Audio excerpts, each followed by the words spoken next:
Hello everybody, welcome back to our channel. In this episode, we're going to be solving a Physics 7A practice problem on the topic of thermal and bond energies. If you're finding this content helpful, please make sure to leave a like as it really helps this channel.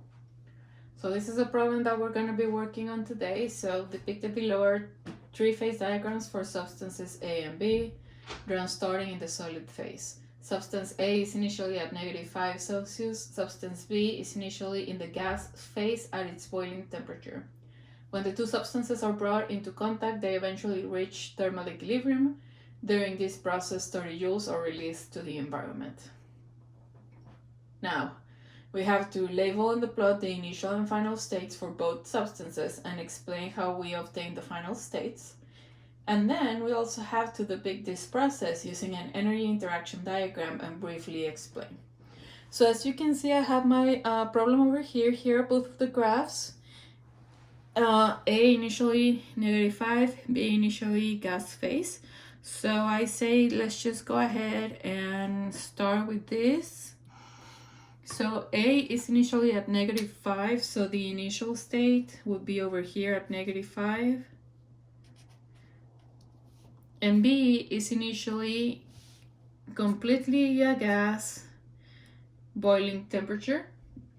So over here, this is solid to liquid, this is liquid to gas, it's completely gas, so it should be over here. So this would be B initial.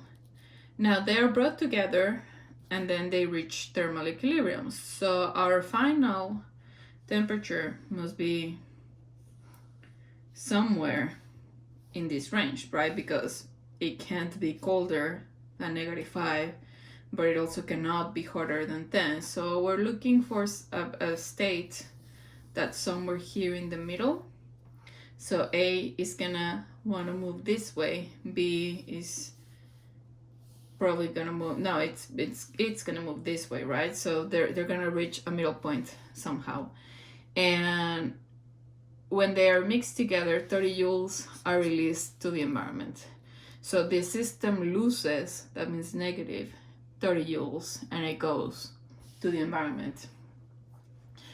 So basically, because we do have numbers, so basically what we have to do is just use that as a guide. Like I said,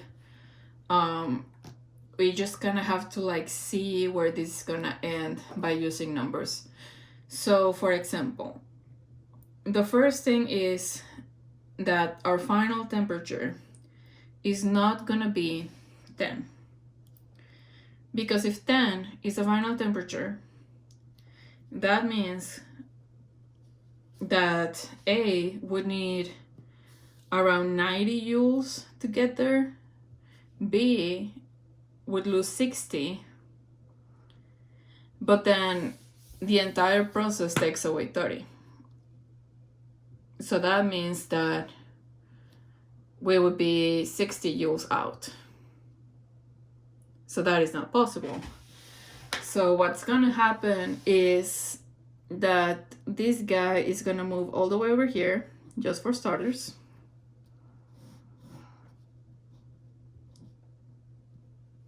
Like this. And then -60, 30 goes to the environment, 30 goes over here. So if this one starts at 10, just by this one moving to the left 60, this one should move 30, so that puts us at so this puts us at 40.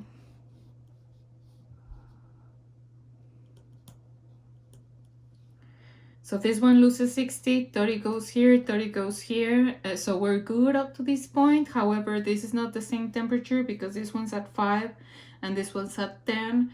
Again, both of them need to have the exact same temperature. They need to be at the same level within the graph. So the next thing that we are gonna try to do is, okay, so this one moved all the way over here. This one moved all the way over here, but we need to like make them closer together so that this still works out. So let's see. So let's just do 10 by 10. So if this one moves 10 joules to the left to 90. We're over here at 5, so that would be the same temperature, 5.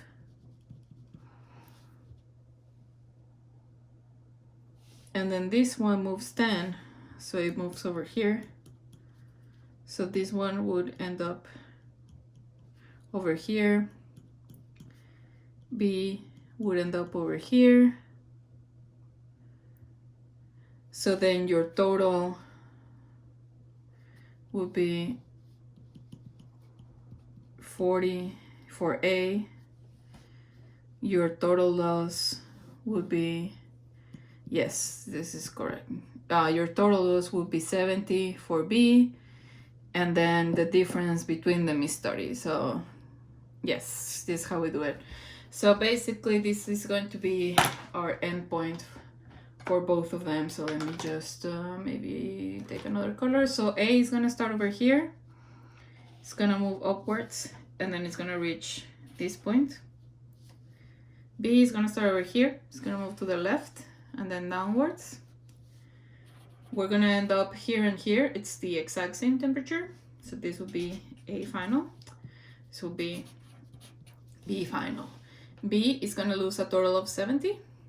A is gonna gain only 40 of that, because out of these 70, 30 are going out to the environment. So that's conservation of energy. So you have plus here, minus, everything is conserved. So that's how we do it. Okay, so now part B is saying use an energy interaction diagram, briefly explain. Okay, so that should be easy enough. So let's just go ahead and use our guide on how to make a complete energy interaction diagram. We need to define the system and the interval. So our system is substances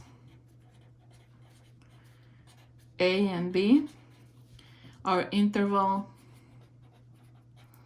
is initial before mixing, final thermal equilibrium. Open or close? This is open because we have energy going out to the environment, so we're gonna do dashed for open. So this is open. How many energy changes do we have? Well, in this case we have 4. 1, 2, 3, 4. So we're gonna do 4. We're gonna do them in different colors. So we're gonna do 2 for A. We're gonna do 2 for B. 30 joules released to the environment. So before I forget, Q is negative 30, negative because it's going out, so the system is losing the energy. Okay, so this would be B, B, A, A. Now for A, we have 2 things going on. First, you have a change in thermal energy. So E thermal is going up because the temperature went up. Temperature of A went up. And then we also need our indicators, initial and final. So let's go ahead and do that. So your TA initial was -5. TA final was +5. Let's go ahead and do B first. So B thermal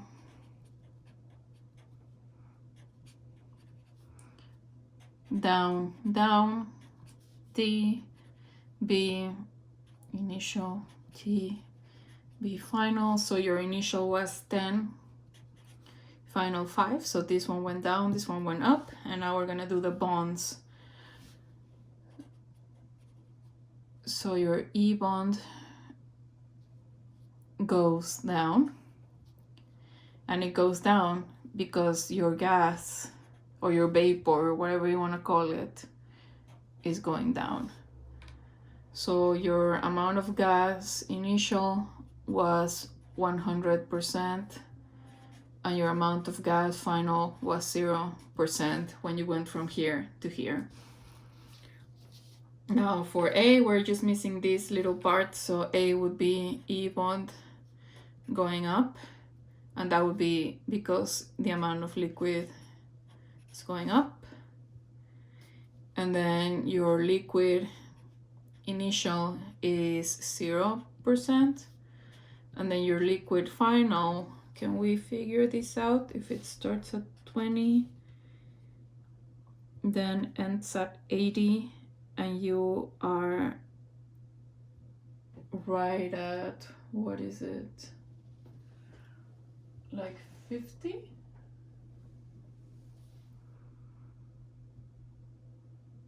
So you're at 50%? Yep, 20, 80, 50 would be the middle point. 30, 30, yeah. So this is exactly 50% liquid. So this is how we do it. The only thing that we're missing in order to have full credit for our answer is your energy conservation equation. Each term, you need one term per bubble, and then your Q's and W's. So let's just go ahead and finish this problem. So in this case, again, one per bubble, so change in E thermal A plus change in E bond A plus change in E thermal B plus change in E bond B should be equal to negative 30 joules, which is, you know, Q. And then if you just wanna see that the math checks out, change in E thermal A is equal to just this part over here. No, this part over here in red. So from 10 to 20, so that would be 10 joules. Bond energy A, so that would be from 20 to 50, so that would be 30 joules.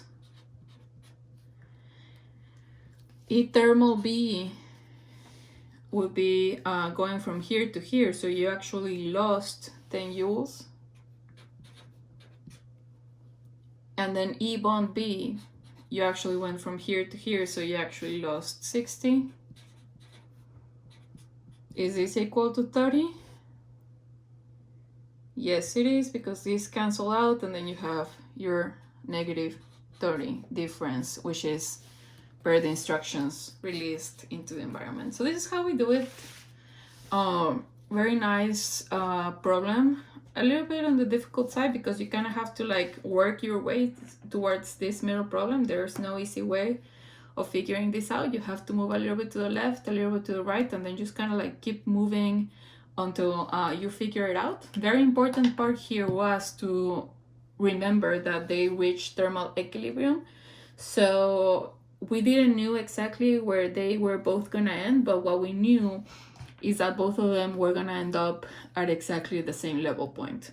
So just by doing a little bit of testing, we could see that, for example, 0 was not gonna work out because the energy was not gonna work out to this number. 10 is not gonna work out because it's not gonna work out to this number. On the contrary, you're gonna you would need more energy. So that's basically how we do it. That's basically how it works. I hope that this was useful to you guys. If it was, please make sure to leave a like. If you have any questions, put them in the comments and I'll do my best to answer them, and I'll see you guys on the next video.